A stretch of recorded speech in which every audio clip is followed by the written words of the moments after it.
Margaret stood at the edge of the living room, her hands still dusted with flour from the morning's baking. The house was full of voices. Her grandchildren's laughter, the clink of coffee cups, the low hum of her siblings catching up after months apart. She watched as her daughter-in-law Emily arranged everyone in front of the fireplace for the annual family photo. "Let's squeeze in a little tighter," Emily called, waving her phone in the air. David moved to the left. "Susan, can you hold the baby?" Margaret smiled and stepped forward, ready to take her usual place at the end of the row. But before she could join, Emily handed her the phone. "Would you mind taking it, Margaret? You always get everyone to smile." Margaret hesitated, the request catching her off guard. She looked at the faces, her son, her daughter, her siblings, her grandchildren, all beaming, all waiting. She took the phone, steadied her hands, and counted down. 3, 2, 1, smile. The camera clicked. The moment was captured. The family cheered and the children ran off to play. Margaret handed the phone back to Emily, who scrolled through the photos, laughing at the silly faces and group hugs. "Perfect," Emily said. "I'll send these to everyone." Margaret nodded, her smile gentle but fading. She turned back to the kitchen, her heart heavy with a familiar ache. She had always been the one behind the camera, the one who made sure everyone was together, the one who remembered birthdays and anniversaries.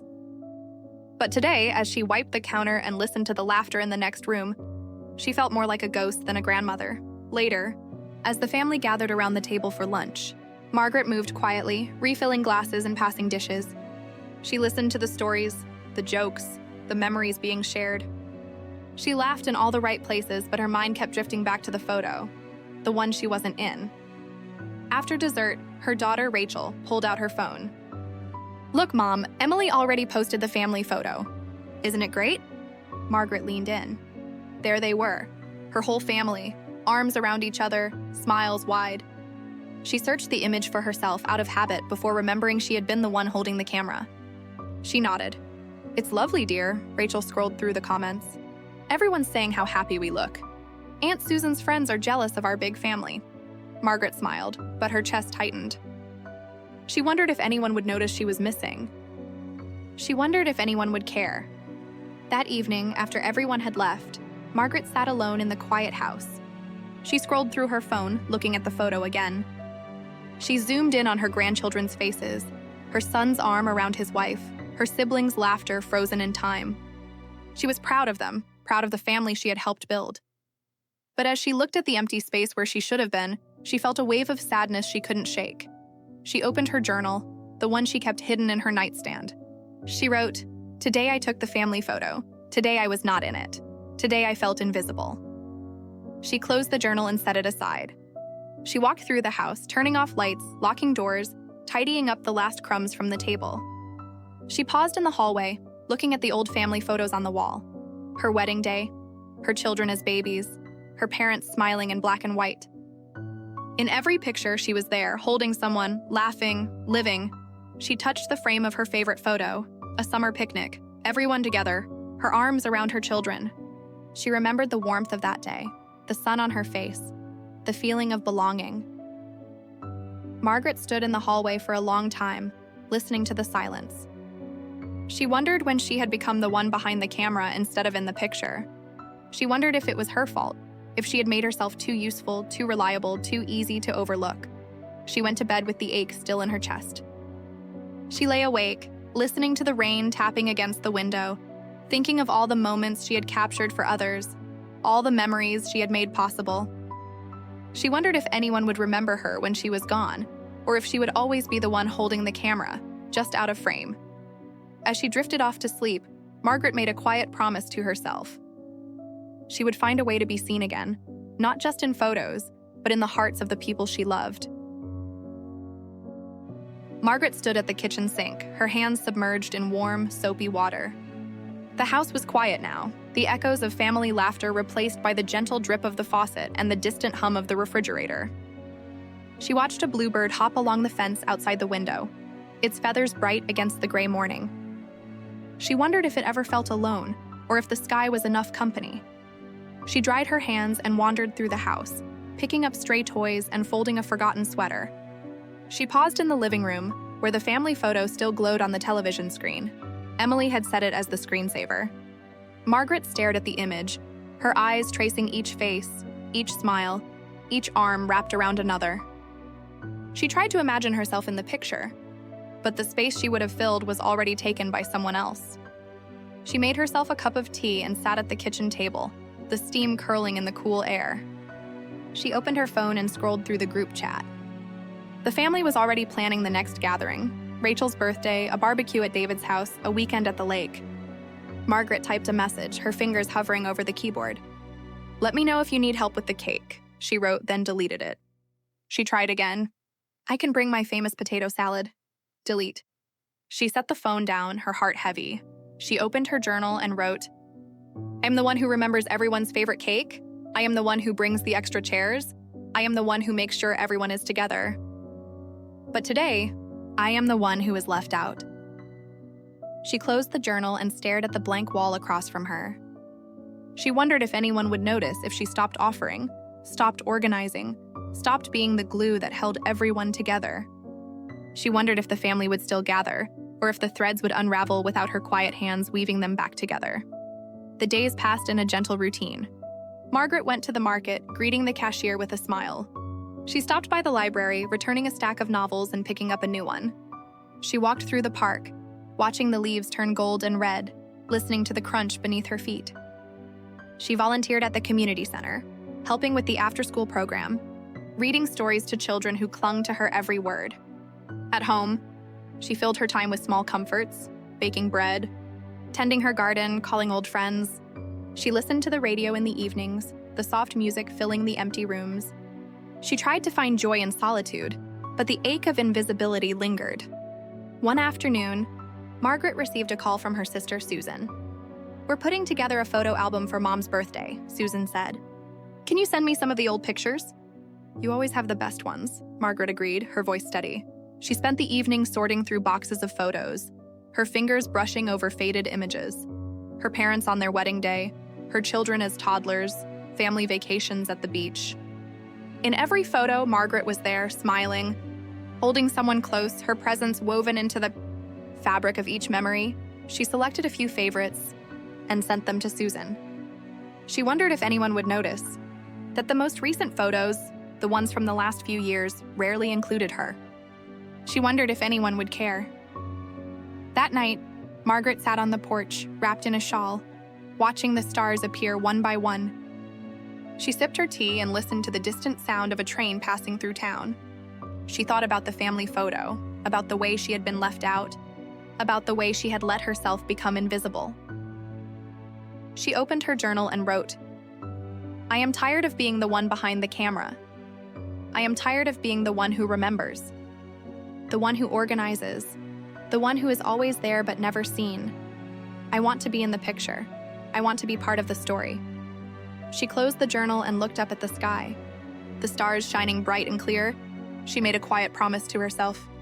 She would find a way to step into the frame, to be seen, to be remembered, not just as the one who held everyone together, but as someone who belonged. Inside, the house was warm and safe, the scent of fresh bread lingering in the air. Margaret turned off the lights, locked the doors, and climbed the stairs to bed. As she drifted off to sleep, she imagined herself in the next family photo, her arms around the people she loved, her smile shining for all to see. Margaret stood in the community center kitchen, her hands dusted with flour, the scent of cinnamon rolls rising in the air.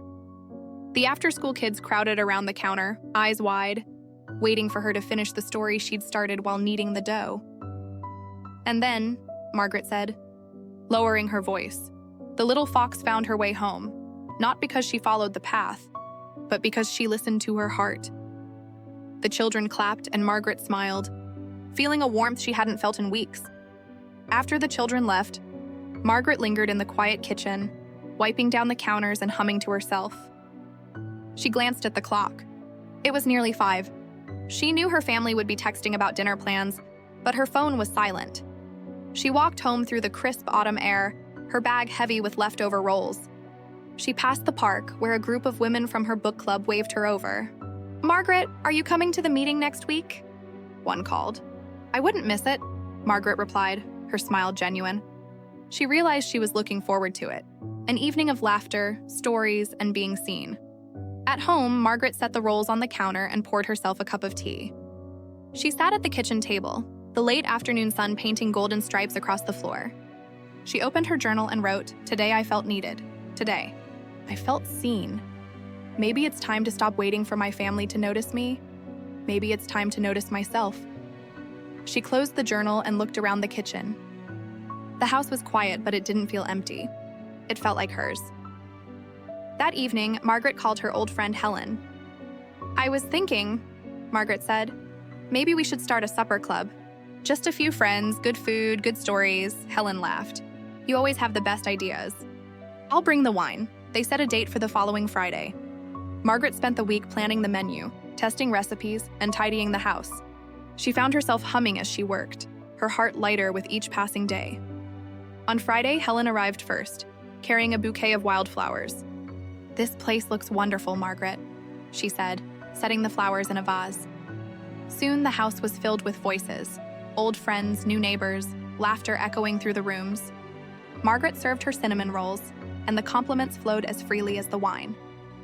As the evening wore on, Margaret realized she hadn't thought about the family photo once. She was too busy living, too busy being present, too busy enjoying the company of people who saw her. After everyone left, Margaret sat on the porch, the night air cool against her skin. She looked up at the stars and smiled. She felt a sense of peace she hadn't known in a long time. The next morning, Margaret woke to a text from her daughter, Rachel. "Mom, can you help me with the twins' birthday party?" "I'm hopeless at organizing," Margaret smiled, her heart swelling with a mix of pride and sadness. She typed back, "Of course, dear. I'd love to help." She paused before sending the message, thinking about the supper club, the book club, the children at the community center. She realized she didn't have to wait for her family to see her. She could see herself. She sent the message and closed her phone. She opened her journal and wrote, "I am more than the one behind the camera. I am more than the one who remembers birthdays and bakes cakes. I am someone who belongs, even if I have to find my own place." Margaret stood at the window, watching the sun rise over the garden.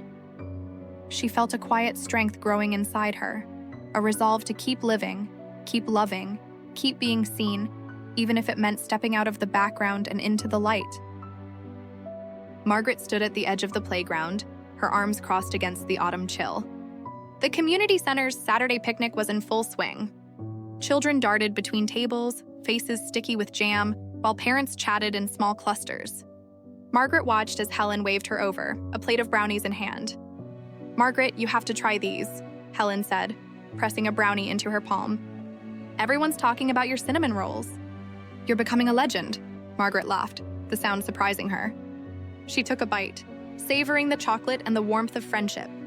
She glanced around at the crowd, neighbors, friends, even a few faces she didn't know. For the first time in a long while, she felt like she belonged. After the picnic, Margaret lingered to help clean up. She gathered paper plates, wiped down tables, and listened to the easy banter of the volunteers. When the last table was folded and the playground was empty, she walked home through the golden light, her heart full. At home, Margaret found a message from her brother David. "Mom's not doing well," he wrote. "Susan and I are arguing about her care. No one can agree on anything. Can you call me?" Margaret's heart tightened. She dialed David's number, her hands trembling. He answered on the first ring. "Margaret, thank God. Susan wants to move Mom to a nursing home. I think she should stay with family. We're at a standstill." Margaret listened as David vented his frustration. She heard the exhaustion in his voice, the fear beneath his anger. She promised to call Susan and set up a family meeting. That night, Margaret sat at her kitchen table, her journal open before her. She wrote, "The world outside my family is growing, but inside, the old wounds are still there. Maybe I can help. Maybe I can bring us back together." The next day, Margaret called Susan. Her sister's voice was sharp, defensive. "David doesn't understand how much work it is. He's never here." "I can't do it alone." Margaret listened, offering gentle words, asking questions, letting Susan vent.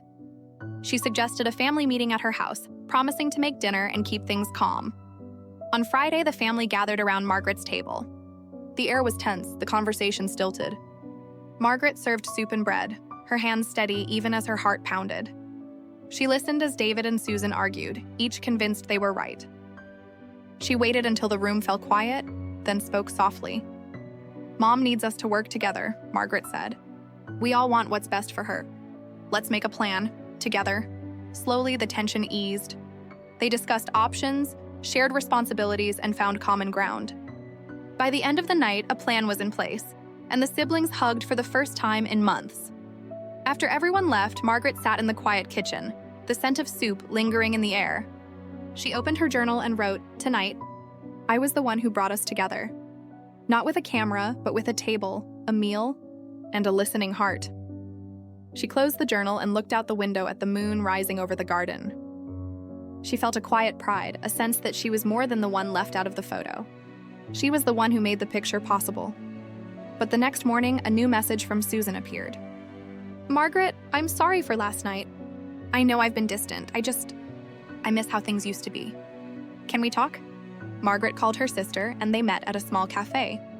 Over coffee, Susan confessed, "I saw the family photo on Emily's page. I realized you weren't in it. I don't know how we missed you." "I'm so sorry," Margaret's heart ached, but she smiled. "It's all right, Susan. I've been thinking a lot about what it means to be part of a family. Sometimes we forget to look for the people who are always there." Susan reached across the table, squeezing Margaret's hand. "You're the one who keeps us together." "I don't want to lose that." Margaret nodded, her eyes shining. "Then let's make sure we don't." That weekend, Margaret hosted her supper club again. This time she invited Susan and David, along with their families. The house was filled with laughter, the table crowded with dishes and stories. For the first time in years, Margaret felt the old warmth return. As the evening wore on, David stood and raised his glass. "To Margaret, the heart of our family. The one who brings us back together even when we don't deserve it." Everyone cheered, and Margaret felt a wave of gratitude wash over her. She realized that being left out of the photo had given her the chance to step into the center of her own story. But just as the night was winding down, a knock sounded at the door. Margaret opened it to find her granddaughter, Lily, holding a camera. "Grandma, can we take a picture? With you in it this time?" Margaret laughed, her heart full. She gathered her family around her, arms wrapped tight, and smiled as the camera flashed. Later, as she sat on the porch, Margaret looked at the new photo on her phone. She was there, in the center, surrounded by love. She sent it to the family group chat with a simple message. "This is what family looks like." She closed her journal that night with a new entry. "Today, I was in the picture. Today, I was seen. Today, I remembered that sometimes you have to step into the frame yourself." As the stars appeared, Margaret felt a gentle joy. She knew the journey was not over, but she knew she was not alone. She knew she was still the heart of her family. Margaret's phone buzzed before sunrise. She blinked at the screen, surprised to see a message from her son, Tom. "Mom, can you call me when you wake up? It's important." She sat up, heart thumping. Tom rarely texted first and never before dawn. She called him immediately, her voice still rough with sleep. "Tom, what's wrong?" He sounded tired, older than his years. "It's Rachel. She and Emily had a huge fight. Emily took the kids and went to her mother's. I don't know what to do." Margaret listened, her mind racing. She heard the pain in Tom's voice, the fear and confusion. She offered to come over to make breakfast, to just sit with him. He agreed, relief flooding his words. She dressed quickly, pulling on her favorite sweater, the one her late husband used to call her peacemaker armor. She packed a basket with cinnamon rolls and drove through the quiet streets. The city still wrapped in morning fog. Tom's house was a mess, dishes piled in the sink, toys scattered across the floor, the air heavy with worry. Tom sat at the kitchen table, his head in his hands. Margaret set the basket down and put on a pot of coffee. She sat across from her son, waiting until he looked up. "Tell me everything," she said gently. He did. He told her about the argument, about the things said in anger, about the silence that followed. He told her how lost he felt, how much he missed his family already. Margaret listened, her heart aching for him. She offered advice, but mostly she offered comfort. A hand on his shoulder, a warm cup of coffee, the promise that things could get better. After breakfast, Margaret called Emily. She spoke softly, asking how she was, how the children were. Emily's voice was brittle, but she softened as Margaret listened, never judging, never taking sides. "Would you come over for dinner?" Margaret asked. Just you and the kids. No pressure. Just a meal, Emily hesitated, then agreed. Thank you, Margaret. I could use a friend right now. That evening, Margaret's house was filled with the sounds of children's laughter and the clatter of dishes. Emily arrived with the kids, their faces lighting up at the sight of Margaret's cinnamon rolls. Tom came too, nervous but hopeful. Margaret set the table, her hands steady even as her heart pounded. She watched as Tom and Emily exchanged awkward glances, as the children chattered about school and soccer and the new puppy at Emily's mother's house. After dinner, Margaret suggested a walk in the garden. The children ran ahead chasing fireflies while Tom and Emily lingered behind. Margaret walked between them, her presence a gentle bridge.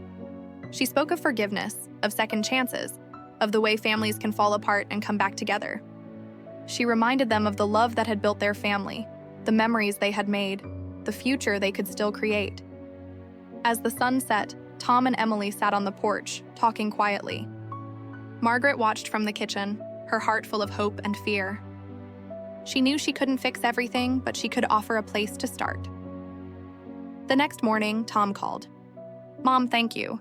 Emily and I talked all night. We're going to try counseling. We want to make this work, Margaret smiled, tears in her eyes. I'm proud of you, Tom, both of you. That weekend, Margaret's siblings called. David wanted to talk about their mother's care plan. Susan wanted to share a new recipe. For the first time in years, the family group chat was alive with messages, plans for Sunday dinner, photos of grandchildren, jokes and memories. Margaret felt a shift, a slow, steady return to the family she had always held together. She realized that her absence from the family photo had been a turning point, a moment that forced her to step back and let others find their way. But now, as the family came back to her, she saw her true place, not just as the one behind the camera, but as the heart of the picture. One evening, as the family gathered for dinner, Rachel pulled out her phone. Let's take a new photo, she said, with everyone in it this time. Margaret hesitated, but Tom insisted. Mom, you're the reason we're all here. You belong in the center. They arranged themselves in the living room, Margaret seated in the middle, her arms around her grandchildren, her children and siblings gathered close. Rachel set the timer and rushed to join, squeezing in beside her mother. The camera flashed, capturing the moment, the laughter, the love, the sense of belonging. After dinner, Margaret sat on the porch, the new photo glowing on her phone. She sent it to the family group chat with a simple message. This is what family looks like. But as she looked at the photo, she noticed something new, a sense of peace, a sense of being seen, a sense of finally belonging. She opened her journal and wrote, Tonight, I was in the picture. Tonight, I was the one who brought us back together. Tonight, I remembered that sometimes you have to step into the frame yourself. As the stars appeared, Margaret felt a gentle joy. She knew the journey was not over, but she knew she was not alone. She knew she was still the heart of her family. But just as she was about to close her journal, her phone buzzed again. A message from Susan. Thank you, Margaret. For everything. I don't know what we'd do without you. Margaret smiled, her heart full. She whispered to the night, You'd find your way. But I'm glad I could help. She closed her journal, turned off the porch light, and went inside, the warmth of family lingering in every room. Margaret's kitchen was alive with the scent of baking bread and the low hum of conversation. It was Sunday, and for the first time in years, every chair at her table was filled. Her siblings, her children, her grandchildren, even Susan's new partner, who had always seemed a little shy, were all there, passing dishes and sharing stories.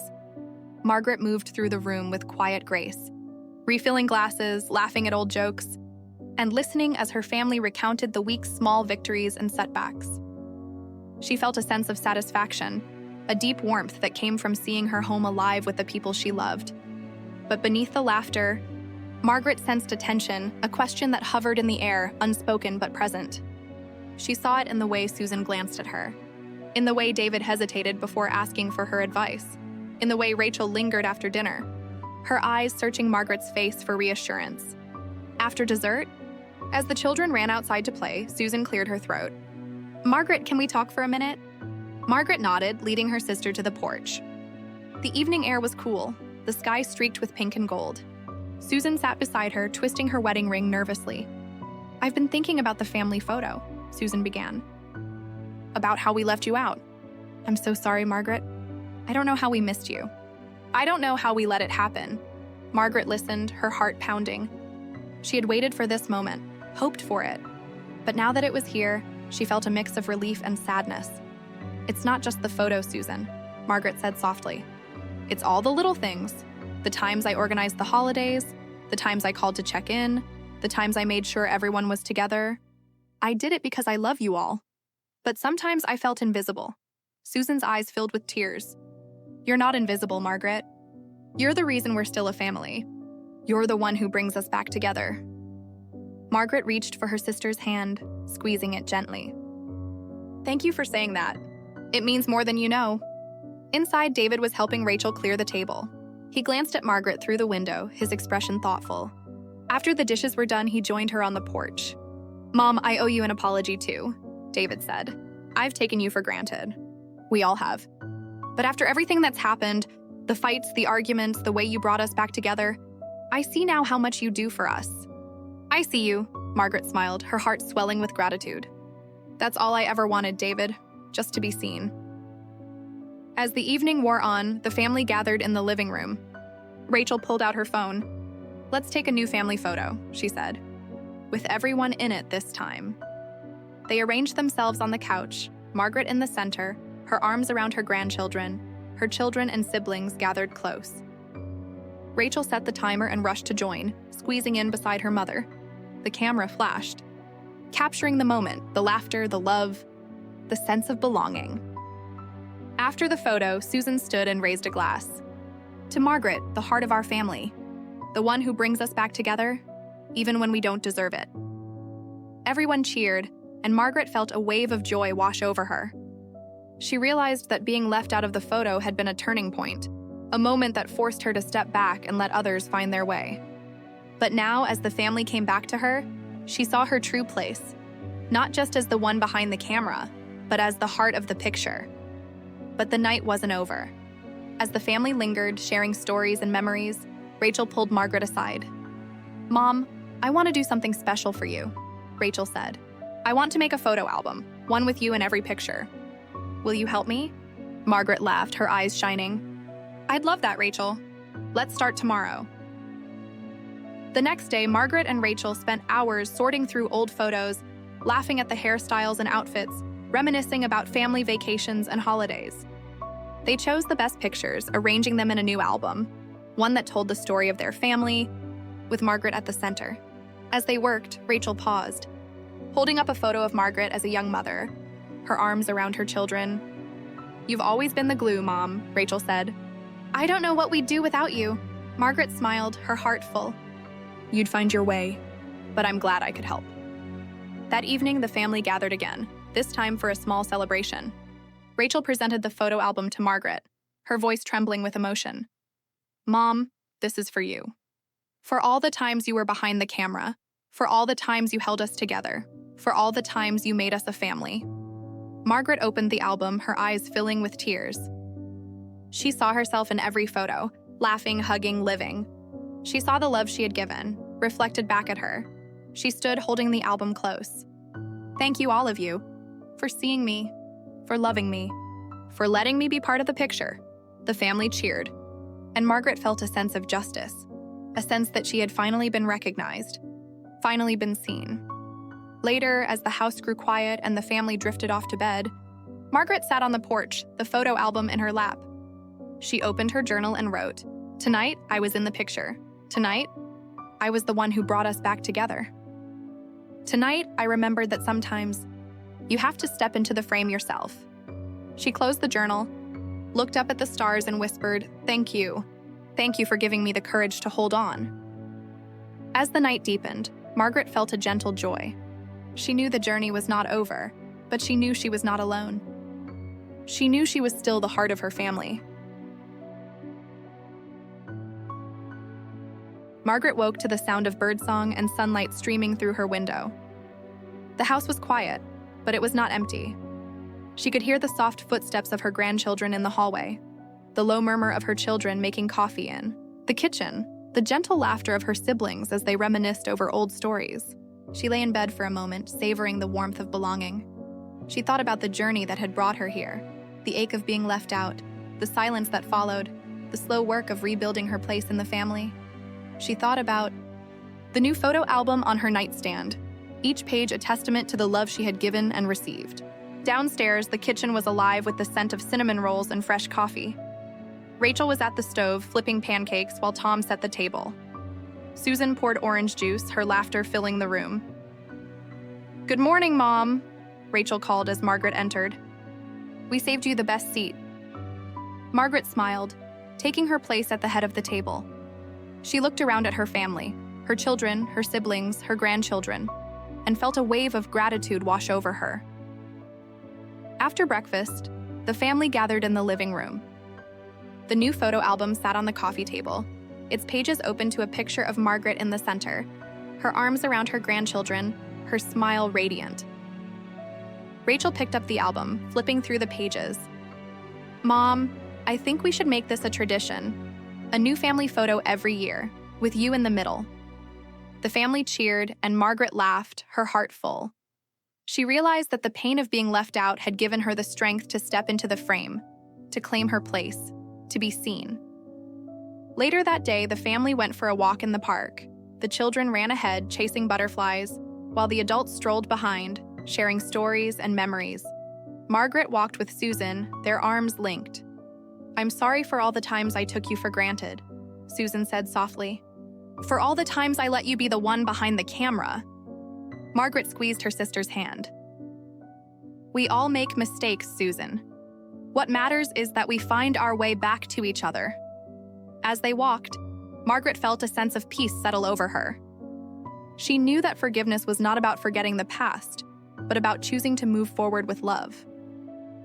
That evening, the family gathered on the porch, watching the sun set over the garden. The sky was painted with shades of pink and gold, the air filled with the sound of laughter and the scent of blooming roses. Rachel stood and raised a glass. "To Mom, the heart of our family, the one who brings us back together, year after year." The family echoed the toast, their voices warm and sincere. Margaret felt tears prick her eyes, but they were tears of joy, of gratitude, of belonging. After the toast, the grandchildren begged for a story. Margaret settled into her favorite chair. The children gathered at her feet. She told them about her own childhood, about the family gatherings of years past, about the love that had carried her through the hardest times. As she spoke, she saw her family listening, really listening, their faces soft with understanding and affection. She realized that she was no longer invisible, no longer the one left out. She was the center, the anchor, the heart. When the story ended, the children hugged her, their arms tight around her waist. "We love you, Grandma," they whispered. "I love you too," Margaret replied, her voice thick with emotion. That night, after the family had gone to bed, Margaret sat on the porch, the photo album in her lap. She opened her journal and wrote, "Today, I was in the picture. Today, I was seen. Today, I remembered that sometimes you have to step into the frame yourself. And when you do, you find that you were never really alone." She closed the journal, looked up at the stars, and whispered, "Thank you. Thank you for giving me the courage to hold on." As the night deepened, Margaret felt a gentle joy. She knew the journey was not over, but she knew she was not alone. She knew she was still the heart of her family. The next morning, as the family packed their bags and prepared to leave, Rachel hugged Margaret tightly. "We'll be back soon, Mom, I promise." Margaret smiled, her heart full. "I'll be here. The door is always open." She watched as her family drove away, the house growing quiet once more. But this time, the silence was not heavy. It was filled with memories, with love, with the promise of more moments to come. Margaret walked through the garden, the sun warm on her face. She listened to the birds, the wind in the trees, the distant laughter of children playing in the park. She felt a sense of peace, a sense of belonging, a sense of grace. She knew that she was not just the one who took the family photo. She was the one who brought everyone back together. She was the heart of the family, the keeper of the memories, the one who made the picture complete.